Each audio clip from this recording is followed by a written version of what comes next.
Halo, jika pada video sebelumnya kita sudah membahas mengenai kurva permintaan dari tenaga kerja, sekarang kita akan bahas apa saja faktor-faktor yang menyebabkan bentuk dari penawaran tenaga kerja.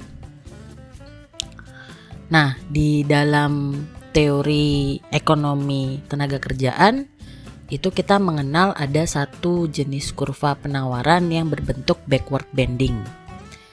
Jadi ceritanya begini, kalau kamu ingat dari gambar siklus ekonomi pada video sebelumnya, rumah tangga itu kan membutuhkan pendapatan atau penghasilan untuk bisa membeli dan mengkonsumsi barang dan jasa yang dibutuhkan untuk memenuhi kebutuhan mereka sehari-hari.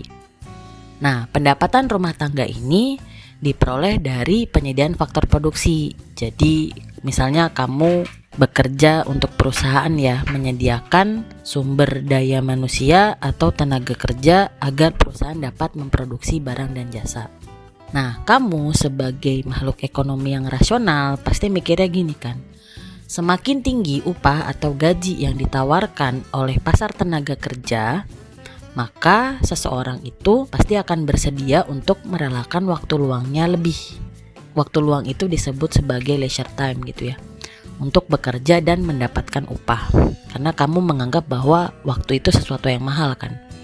Artinya ketika kamu meluangkan waktu untuk bekerja di suatu perusahaan, pasti tergantung dari kompensasinya atau berapa gaji yang disediakan oleh perusahaan tersebut.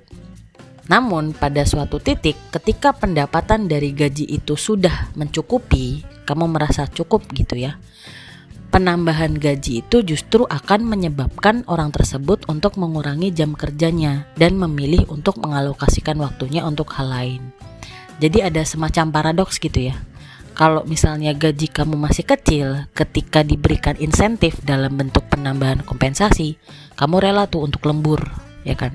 Untuk menambah jam kerja. Tapi di satu titik ketika kamu merasa kebutuhan kamu sudah tercukupi, ya mending kamu istirahat kan? Karena sehat itu lebih mahal daripada waktu. Jadi bentuknya itu seperti ini. Sumbu X-nya adalah berapa jam kerja yang diluangkan oleh orang untuk bekerja di sebuah perusahaan. Sumbu Y-nya adalah berapa gajinya. Nah, pada saat gajinya itu W1, maka orang tersebut bersedia untuk meluangkan waktu sebesar L1. Kemudian dia mendapatkan promosi nih, ya kan? Gajinya dinaikin menjadi W2. Nah, ketika orang dipromosikan dia kan semangat kan. Dia tambah tuh jam kerjanya dari L1 ke L2. Ya kan? Ini ya, berarti pada saat gaji naik dari W1 ke W2, maka jumlah jam kerjanya juga akan bertambah dari L1 ke L2. Oke. Tapi ketika gajinya sudah tinggi lagi, sudah sangat tinggi, itu justru orang lebih memperhatikan, saya mendingan ngurangin jam kerja, mendingan saya istirahat, meluangkan waktu sama keluarga gitu ya. Sehingga justru jam kerjanya itu dikurangi. Makanya kalau digambarkan kurva itu bentuknya begini. Pada titik ini itu sudah terjadi trade off ya. Oh, di satu sisi saya sudah merasa kebutuhan saya terpenuhi, oke. Tapi di sisi lain, saya sebetulnya nggak mau kerja di L2 gitu ya. Saya nggak mau kerja 10-12 jam sehari hanya untuk mencari uang. Untuk apa kamu punya uang banyak tapi tipes setiap minggu gitu kan.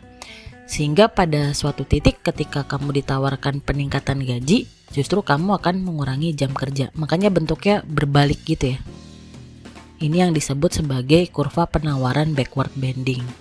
Inilah yang menyebabkan kenapa manajer-manajer gitu ya yang levelnya sudah mungkin di top manajemen, direktur gitu ya, vice president, wakil direktur, itu jam kerjanya itu lebih rendah dibandingkan dengan karyawan. Karena dia sudah menganggap bahwa waktu luangnya itu lebih mahal dibandingkan dengan berapa gaji yang ditawarkan.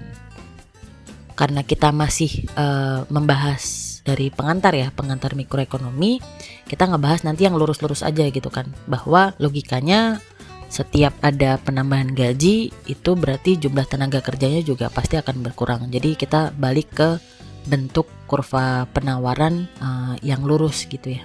upward sloping. Tapi ini penting, teori tentang backward bending ini penting untuk kamu ketahui gitu. Sudah, sekian pembahasan mengenai penawaran tenaga kerja. Terima kasih dan sampai jumpa.